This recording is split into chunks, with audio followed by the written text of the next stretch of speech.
The least that we could say is that the cargo refactor that's coming up with Star Citizen Alpha 3.18 is creating a lot of expectations for the traders out there who, quite frankly, have been mishandled by Cloud Imperial Games ever since the very beginning of Star Citizen Alpha 3.0 back at the end of 2017. And actually, as far as I'm concerned, I too have been the trader on a regular basis ever since the beginning of the professions, and I have to say that we have seen a lot and we have had to go through a lot between the total loss of our investments because of a game crash, or of course because of a server crash, right, those 30k errors, but as well as the hidden changes made on the economy, which is actually totally artificial, by the way, which has only shrinked the profits that we were making per trip, and overall the feeling of having been completely abandoned and never listened to under the pretext that our activity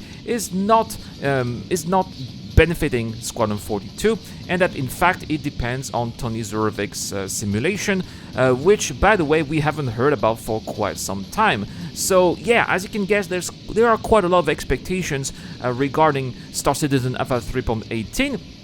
And all of these expectations have been built up over the course of the past couple of years, and I gotta say that at this stage everything is good to take, but I'm afraid that we are going to be quite disappointed with Star Citizen Alpha 3.18 because not much is coming when it comes to improving the profession in itself.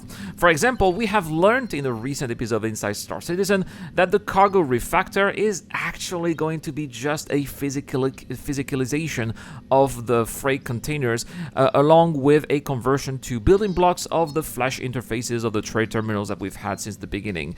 But that's basically it, and that is quite disappointing, actually. And this is something that was actually confirmed in a Q&A session on Spectrum, where it was written that no changes are to be expected when it comes to the economy in itself, which means that the whole system that consists of mutualizing all the resources of all of the servers all together, while only offering small resources or small commodities to buy, as well as a feeble demand, is not going to be changing.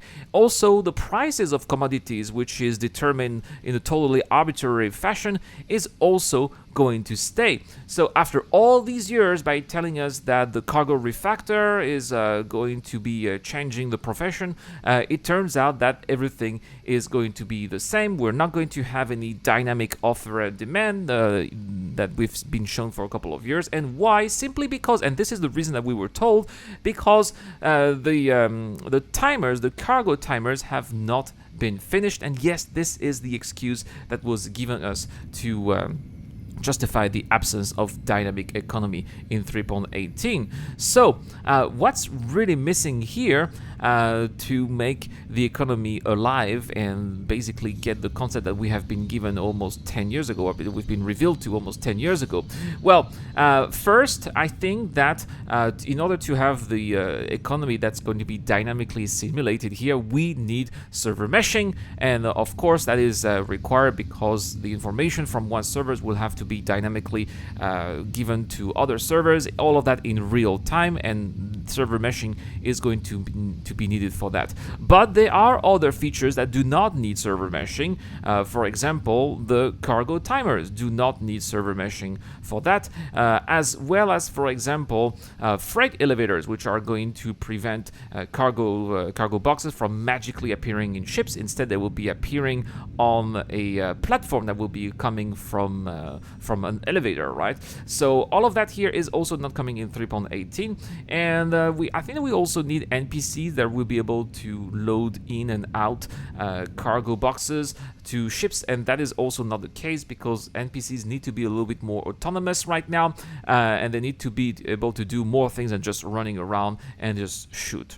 So yeah, that's about it here. The reasons why, unfortunately, the so-called cargo refactor is actually a non-event. It's not going to change anything when it comes to cargo hauling. None of these major improvements that were talked about for so many years will come in 3.18, and I think that the only changes here are physicalized cargo and new terminals, which I think is going to make the joy of pirates, but not really of cargo haulers themselves. So there we have it, guys. Are you disappointed with the cargo refactor of 3.18, or do you think it's going to be able to establish a stronger base for what will be released in the future? Well, let me know your thoughts in the comment section down below. We know that we have a giveaway this month, guys. We are giving away a Crusader Spirit E1. All you have to do is to subscribe to the channel and answer the question I just asked in the comment section down below. We have another E1 to give away on Discord as well. That is if you join our video sharing contest, or you can also become a Patreon or YouTube member for automatic access. Thank you so much for watching, guys. It's been the Eradicator, and I will see you guys later.